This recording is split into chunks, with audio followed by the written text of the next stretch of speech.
of today's Decay, where we celebrate births and beginnings of everything important since the dawn of time. August 17th edition, all damn day. And what happened today, you ask? I'm here with my haul from Necronomicon.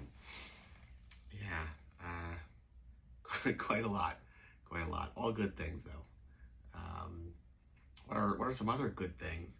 1893, John Bram was born, who worked quite a lot in the horror genre. I wouldn't necessarily say he was a horror director, but he so frequently goes back to it that, in my opinion, he's a kindred spirit. Yeah.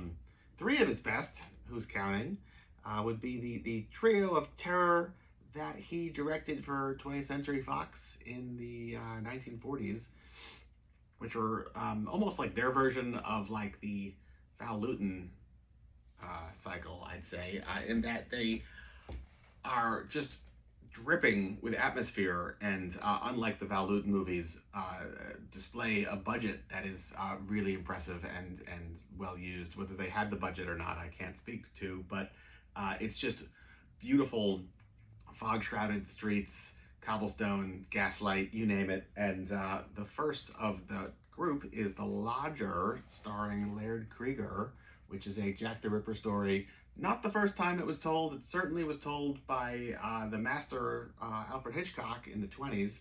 But I gotta say, the John Bram film, it really does it for me. This is a great picture, and at the time was very well received, to the point that they basically made a follow-up for it, using very similar themes, while not Jack the Ripper in name. Hangover Square, this isn't the movie tie-in novel, but this is the source material nonetheless for Hangover Square. This might be my favorite of this trilogy, I've got to say. It's not really a trilogy, but whatever, the series of films he's making.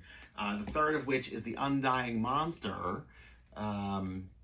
This one here is the source material, again, not directly tied into the film. This one was released in England on part of the Philip Allen either Creep series or adjacent to the Creep series, which I'm like so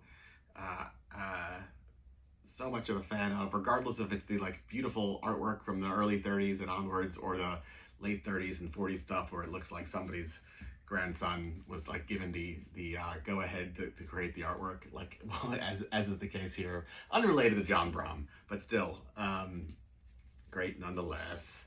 What else? He then makes like I said, he's not constantly doing genre pictures, but then in the early to mid 50s he films The Mad Magician, which is really a follow-up to starring Vincent Price, which is really a follow-up to the success of The House of Wax, although it's using some of the like best scenes from Hangover Square and The Lodger. So really fascinating, these like referencing himself, or I don't know how, I'd love to know how that worked out, but it's still a master filmmaker. And then in the 50s, in like the 60s, he did a series of Twilight Zone episodes, including some of the ones that are some of the standout of the series, which is, you know, quite a statement, because there are many high points to the Twilight Zone, in this case including The Howling Man and Time Enough at Last with Burgess Meredith. So I mean, I'm feeling kind of very Time Enough at Last right now, so let me be very careful with these glasses, right? What else? Time Enough at Last indeed. The Time Machine, the George Powell film, premiered 1960. I love this movie. Here is a paperback movie tie-in.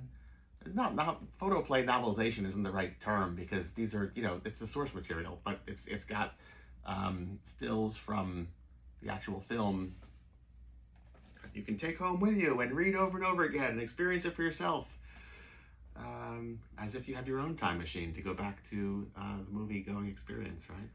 Yeah, love this. And last, but certainly not least, in 1962, Mario Bava's epic film, Black Sabbath, premiered. Anthology film featuring Boris Karloff, and really features some of the most striking and memorable and impactful horror segments of maybe any film ever made, including Karloff as the Vordelak, which is source material from Alexis Tolstoy, not that Tolstoy, but they all are related, which is the original source material can be found here in this book, which was highlighted in that recent Kayla Lee Janice full horror documentary, which is, the name's escaping me, which is Dark and Days. Nope, I'm forgetting, but you know what I'm talking about. That's the epic folk horror documentary, which calls attention to this particular story and this writer in this collection, which really goes back to Black Sabbath and just, yeah, that's the whole day. August 17th, the whole day, with time enough at last for all of his books, right? Gulp. Okay, till tomorrow. Goodbye.